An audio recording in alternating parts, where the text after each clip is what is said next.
The swamp lay quiet, its surface thick and unmoving, hiding danger beneath every shadow, a place where the smallest misstep could mean the end. And for one tiny leopard cub, that moment arrived too soon. It slipped along the bank and plunged into the sticky, unforgiving mud, its little body writhing as its claws scraped at the surface in panic, only sinking deeper with every desperate effort, eyes wide and filled with terror, breath short and fast as the cold muck wrapped tighter around it, binding its limbs in place. Its yellow-spotted coat clung wet to its skin, its tail flicked weakly, and it tried to hold onto a nearby branch, a fragile thread of hope amid the suffocating grip of the swamp. But with each second, the water rose higher and its strength waned, its small voice breaking into a faint cry, unheard in the still air, while its heart pounded in its chest, fast and uneven, caught in the limbo between life and death. Night slowly swallowed the sky, and yet it remained stuck, helpless, shaking from exhaustion, clinging not just to the branch, but to the thinnest sliver of survival, while not far away, hidden in the tall grass, the mother leopard crouched with her remaining 3 cubs, her gaze locked on the swamp below, her body tense with worry, creeping forward slightly but stopping just short, unwilling to risk drowning as her trapped cubs struggled for life. She growled low and soft, calling gently to the one that could not come, while the other cubs huddled together, eyes wide and shivering as they watched their siblings sink, afraid and confused, unaware of how close they all were to losing him. The hours dragged on, the moon passed, and morning came again, but nothing changed, no rescue. No miracle, just the slow passage of time and the creeping realization that the cub's strength was nearly gone. His voice now silent, body limp, he barely registered the moment when his mother gave one final anguished roar, her eyes red with helplessness. Before she turned, leading the others away from the swamp, her paws pressing heavy marks into the wet earth, carrying sorrow with every step. Left behind, the cub blinked weakly as their silhouettes faded into the tall reeds, his chest tight with loneliness and dread, the world colder without their presence. But even as despair took root, something inside him refused to stop trying.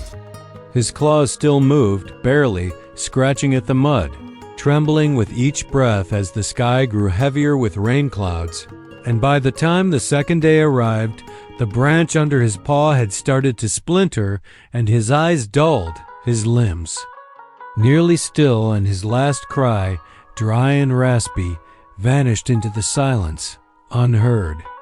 The swamp stank of decay, pressing in around him, and in his mind, the memory of his mother's warm fur surfaced, pushing one final tear from his eye, even as his head lowered and the cold climbed higher, until on the third morning, a man walked along the edge of the swamp searching for dry wood, and something, maybe luck, maybe fate, stopped him in his tracks when he heard the faintest sound, like a breath carried on the wind. He turned, looked closer, and there, barely visible, was the cub, sunken, soaked, and still holding on. The man's heart clenched as he grabbed a branch, stretched it toward the animal, and encouraged it softly as the cub reached out with fading strength. For long minutes the man tugged and urged, until finally, with a desperate pull, he freed the cub from the swamp's grip. Its soaked body shivered in his hands, its eyes red and wild, and without hesitation he wrapped it in a cloth and clutched it to his chest, heart racing from fear and adrenaline, whispering comfort as he turned toward the ranger station, a place over 10 kilometers away. The journey would be long, hot, and rough, but he did not slow, not even when his shirt clung to his back with sweat, his legs ached, or the cub whimpered softly in his arms. Every step forward was a promise that he would not let this creature die, not now, not after coming this far. The sun beat down, the trail cut through thick brush, and still he pressed on, ignoring the pain in his shoulders, the blisters on his feet, the way his breath came harder with every kilometer. because all that mattered was the flicker of life in the cub's chest.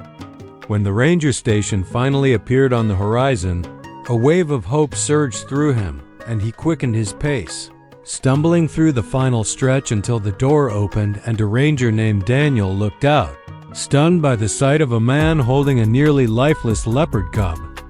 Without asking questions, Daniel acted fast. He took the cub, eyes full of concern, and rushed to the back room where the station's small medical setup stood ready. The vet arrived quickly, placing a stethoscope on the cub's frail chest, his expression grim as he noted the slow, uneven heartbeat and the signs of extreme dehydration and weakness. There was no time to wait. They inserted an IV, cleaned the mud from its fur, and kept its body warm with blankets while Daniel and the vet worked in shifts, gently feeding it drops of milk, wiping its paws, speaking to it like a child hanging on by a thread.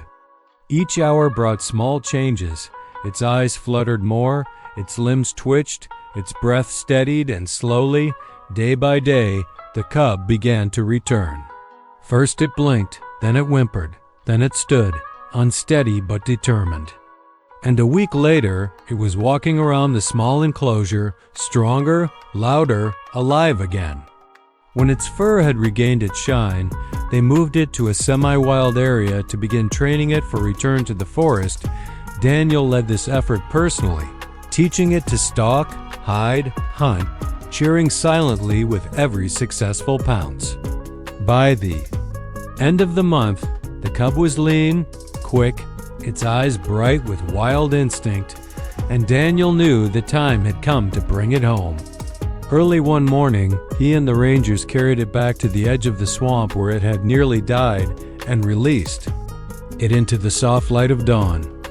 The cub looked around, sniffed the air, ears twitching, and from the shadows, a sound emerged, a low growl, familiar and soft, and then the mother appeared, her 3 cubs at her side, all watching as their lost sibling ran forward, their reunion. Full of nuzzles and licks, a family knit back together beneath the trees. Daniel stood motionless, overwhelmed by the silent gratitude in the mother's eyes as she looked at him, then turned with her cubs and vanished into the forest once more, leaving behind only the sound of leaves, the quiet hum of nature, and the memory of a life saved against all odds.